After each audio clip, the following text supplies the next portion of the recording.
I'm Olek Novak, this is Chasing Cars, and today I want to introduce you to the newest member to the Chasing Cars family, the Hyundai Kona Electric, our new long-termer and my daily drive for the next several months. Now, long-term viewers of Chasing Cars would know that in amongst all of the vehicles that we review week to week, we also like to keep a fleet of long-term vehicles, and we've got a bit of an eclectic mix so far. So our deputy editor, Kurt, he is running around in a Honda CR-V hybrid. He's called it Fred. Then we've got my colleague Zach, who's running around in a Kia Sportage hybrid that he's called Felipe.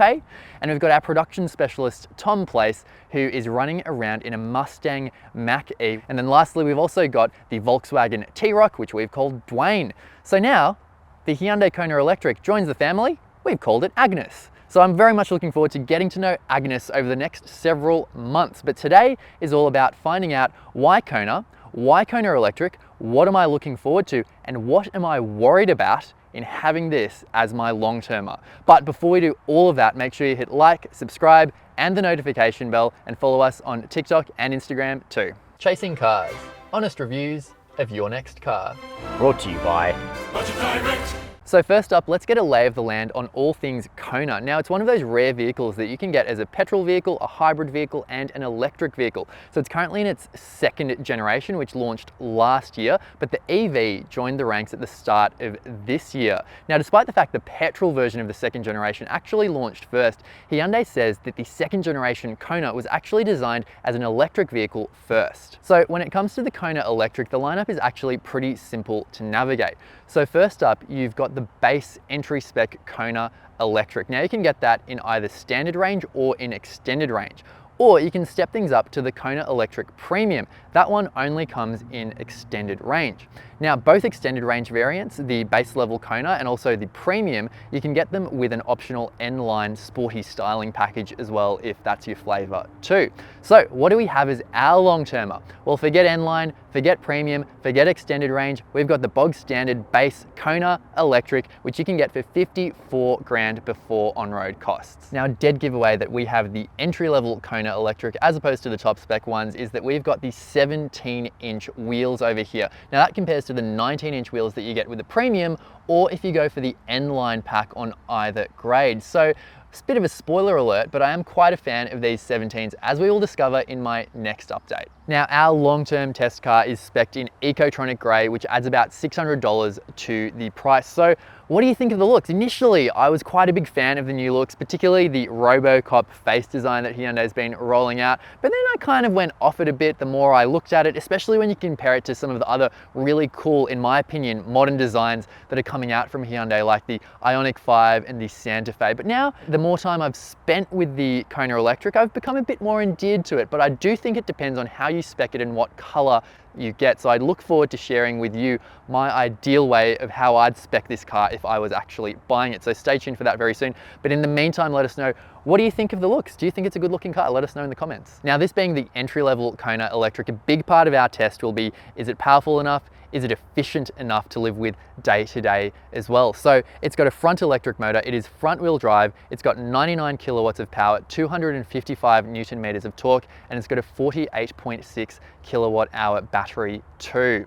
Now, apart from that, it's got a WLTP range of 370 kilometers. Now, if you were to step things up to the Kona Electric extended range in the entry spec, then you'd also be getting more power. So that brings 150 kilowatts, and it also brings more range with a WLTP figure of 505 kilometers. So why have we chosen a Hyundai Kona as one of our next long-termers? Well, firstly, in case you hadn't noticed, SUVs all the rage around the world, Australia as well, and we've already got 3 mid-size family SUVs in our long-term fleet, so we wanted to ensure that we had the smaller end of the market covered. Now, the Hyundai Kona is the second most popular small SUV in Australia year to date, behind the MG ZS. If you look at Hyundai as a brand, the Hyundai Kona is their second most popular vehicle in Australia year to date as well, just behind the Hyundai Tucson mid-size SUV. So it's a highly relevant vehicle for the brand and an important vehicle for the Australian automotive market. But why did we choose the EV variant? Well, there's obviously that natural shift happening in the automotive industry and evolution in terms of electric vehicles. So we wanted to ensure that, as well as having our petrol and hybrid long-term cars, that we had a decent amount of electric vehicles as well. Now, the Hyundai Kona is also the most affordable electric Hyundai that you can buy, although that's not going to be the case for long because Hyundai is coming out with the smaller Insta. If you haven't already, make sure you check out the video that I did on that vehicle, which will be coming to Australia very soon. But until it comes out, this is the most affordable way that you can get into Hyundai electric vehicle ownership. Now, while the Kona is selling well overall in 2024, only about 10% of Kona sales so far this year have been for the electric variant. Now, Hyundai does seem pretty happy with those results so far, but at the same time, affordable Chinese rivals like the BYD Atto 3, the MG4, they are selling in higher numbers. So a big part of our long-term review will be seeing if this vehicle represents good value for money. Is it priced right? Is it priced too high? That's something we definitely look forward to finding out. Secondly, given we've gone with the entry level with 370 kilometers of range, that's going to be a great opportunity for us to test out what it's like to live with and also tackle some of those questions around range anxiety, which still definitely exist in the community. Now, having a Kona Electric is going to be a big change for me personally as well, because while I've driven plenty of EVs, I've never had one as a daily drive.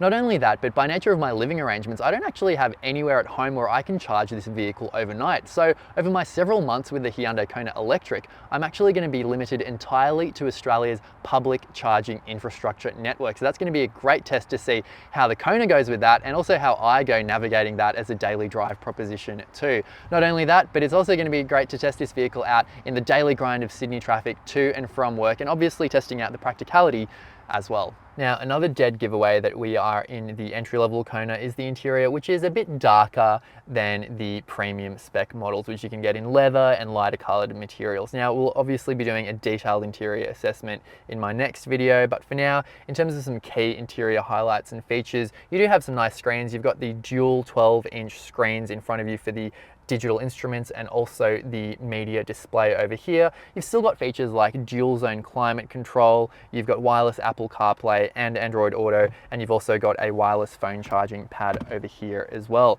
Now, if you do want a few of those more creature comfort features, then maybe the premium might make sense to you in terms of getting the heated and ventilated seats, the power seats, the Bose 8-speak audio system, and also a sunroof as well. But for now, one of the key things I want to figure out is the base spec Kona the sweet spot in the range? Is it actually worth stepping up to that? So that's something that I'm definitely looking forward to forming an opinion on over the coming months as well. So stay tuned for our long-term report on the Kona Electric. You can expect quite a few things in our next video. I'll be doing things like doing a detailed assessment of what this interior has been like to live with. Not only that, I'll be sharing the results of our in-depth range and charging tests and my impressions of just how satisfying this vehicle, or not satisfying, how it's been to drive over my time with the car. As well as that, you might have heard of some much maligned safety features that do a lot of beeping and bonging in a lot of reviews of this vehicle. So what have they actually been like to live with? Are they actually as annoying as people say they are? So stay tuned for all of that. Now, in the meantime, if you haven't done so already, make sure you check out our launch review of the Hyundai Kona Electric, which goes into a bit more detail on the vehicle.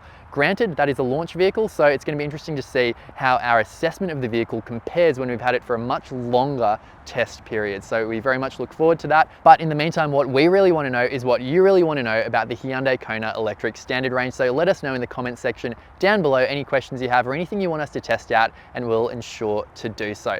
In the meantime, I need to go and make sure Agnes is fully charged so that I can get home today. So I'll be doing that. But as always, make sure to hit subscribe, the notification bell, give this video a like, follow us on TikTok and Instagram too for more content. But in the meantime, thank you for watching Chasing Cars.